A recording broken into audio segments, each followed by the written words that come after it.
মুন্সি কলেজের প্রফেসর, তিনার কাছ থেকে শুরু করে ইনি আমাদের মহারথী, মহাসম্মানিত মেহমান, আমাদের তার কাছ থেকে যেগুলো পেয়েছি আলহামদুলিল্লাহ। সকলে আপনারা এই হাদিসটা জানেন, রাসূল সাল্লাল্লাহু আলাইহি ওয়াসাল্লাম বলছেন তিনজনের দোয়া ফিরিয়ে দেন না, বাধ্য হয়ে যান, আল্লাহ যেন নিজেকে করে নেন যে না এ তো ফিরা যাবে না। তার মধ্যে হচ্ছে অতিথি, মুসাফির। অতএব আপনাকে বলা হচ্ছে আমার হাতে কিছু দিবেন ইনশাআল্লাহ, আমি মনে করছি, কিন্তু আমার অতিথির হাতে কিছু দিয়ে যান। আমার হাতে ইতিমধ্যে ডাক্তার আব্দুর রশিদ সাহেব, উনি 500 টাকা নগদ দিলেন আর 10,000 টাকা আলহামদুলিল্লাহ, আলহামদুলিল্লাহ, আচ্ছা আলহামদুলিল্লাহ, এটা টাকা রাখেন। আমি যখন আসি তখন আমার প্রধান মাকবুল সাহেব উনি বলছেন হানিফ সাহেব আমি তো যেতে পারছি না, একটা 1000 টাকা আমার কাছ থেকে নিয়ে যান। আলহামদুলিল্লাহ, বালা পাথারে মানুষ এত এরা বুঝতে পেরেছে দানের দিকে এগিয়ে, আমি ভাবতে যেন অবাক মনে করি। এখানে একটা মাদ্রাসা আছে, এমন প্রাচীন মাদ্রাসা, বুঝতে পেরেছেন, এর আগে মনে হয় এলাকাতে আর এরকম দিনী প্রতিষ্ঠান ছিল না। এর সম্পর্কে আমি খুব ভালো করে জানি।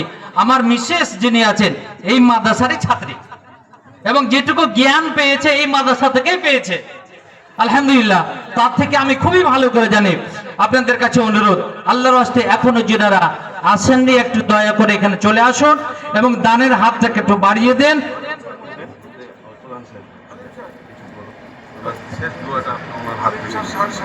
আলহামদুলিল্লাহ, আব্দুল হালিম স্যার উনি 7,500 টাকা আলহামদুলিল্লাহ। আচ্ছা আচ্ছা, আমার নুরুল ইসলাম মনে হয়, হ্যাঁ নুরুল ইসলাম আমার, হ্যাঁ, এবং Mizanur Rahman city nursing home, city life নাকি নার্সিং হোম, আমার বিলামের একটা ছেলে এবং মিজানুর রহমান, দুজন মিলে 5,000 টাকা আলহামদুলিল্লাহ, আলহামদুলিল্লাহ, আল্লাহুম্মা সাল্লি আলাইহিম আল্লাহুম্মা বারিক আলাইহিম। আসুন একটু দয়া করে, আবার মাইকটা আমি 2-3 মিনিটের জন্য দিচ্ছি, একটু কাশু, বুঝতে পেরেছেন। আমি ইনশাআল্লাহ আপনাদের সঙ্গে কিছু কথা রাখবো।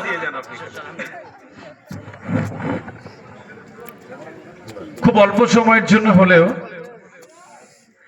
যে আপনারা এত সুন্দরভাবে, আমি খুব অবাক হচ্ছিলাম আর আমার খুব ভালো লাগছিল যে এর মধ্যে হয়তো কোনো একটা মানুষ আছে, আমি সবসময় বিশ্বাস করি আপনাদের মধ্যে কেউ একজন আছে যে আল্লাহ সুবহানাহু ওয়া তাআলা যাকে একটু বেশি পছন্দ করে। ওখানে কেউ আছে মায়েদের মধ্যে আল্লাহ সুবহানাহু ওয়া তাআলা যার একটু বেশি কাছের। আমার মঞ্চে এতগুলো মানুষ আছে, কেউ না কেউ আল্লাহ সুবহানাহু ওয়া তাআলার একটু অতি কাছের। শুধু তার জন্য আজকে হয়তো সবার এই স্বপ্নটা, দোয়াটা কবুল হয়ে যাবে ইনশাআল্লাহ, আপনার দানটা কবুল হয়ে যাবে ইনশাআল্লাহ।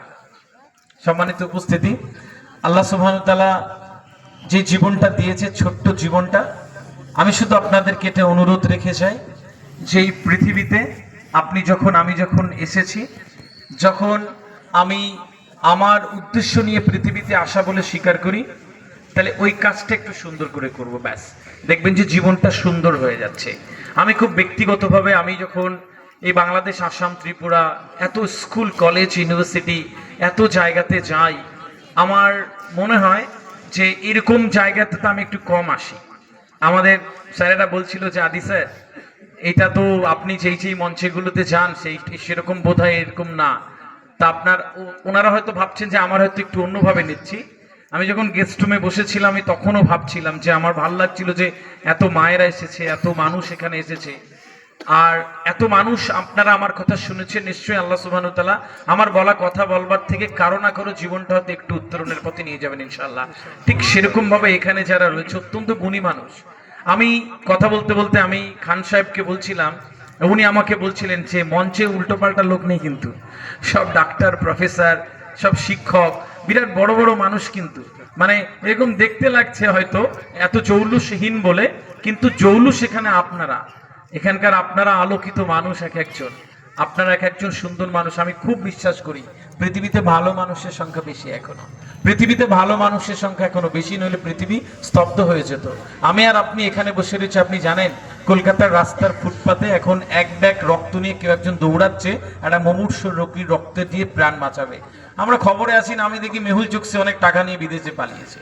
হয়তো এক্ষুনি কেউ হয়তো কোনো একজন রাস্তায় মালদার কোনো একটা ফুটপাতে শুয়ে রয়েছে, একজনের গায়ে কম্বল চাপা দিচ্ছে, সে খবরেই আসে না।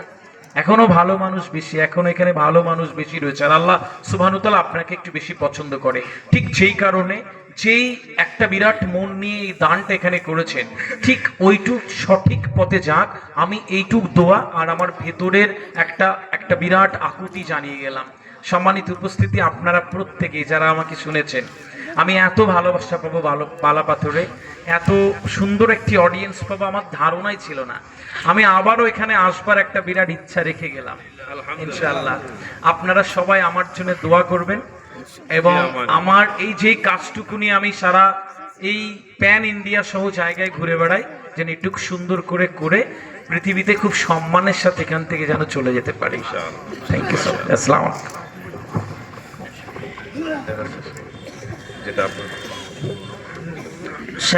স্যারকে অনেক অনেক ধন্যবাদ।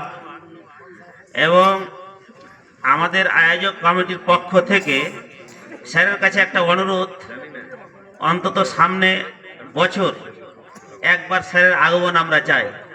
আপনারা কি চান যে স্যার একবার আসুক? সবাই চাইছেন তো? দেখুন স্যার, সবাই চাইছে আপনাকে একবার অন্তত মনে রাখবেন। আচ্ছা, এবার পরবর্তী আমাদের প্রোগ্রাম যেটা মূল আমাদের অনুষ্ঠান, সেটা আমাদের যারা ফারেগিন আছেন, যারা আজকে তাদেরকে সনদ দেওয়া হবে, এই পর্বটা পরিচালনা করার জন্য আমি আমাদের কারি হানিফ সাহেবকে অনুরোধ করছি।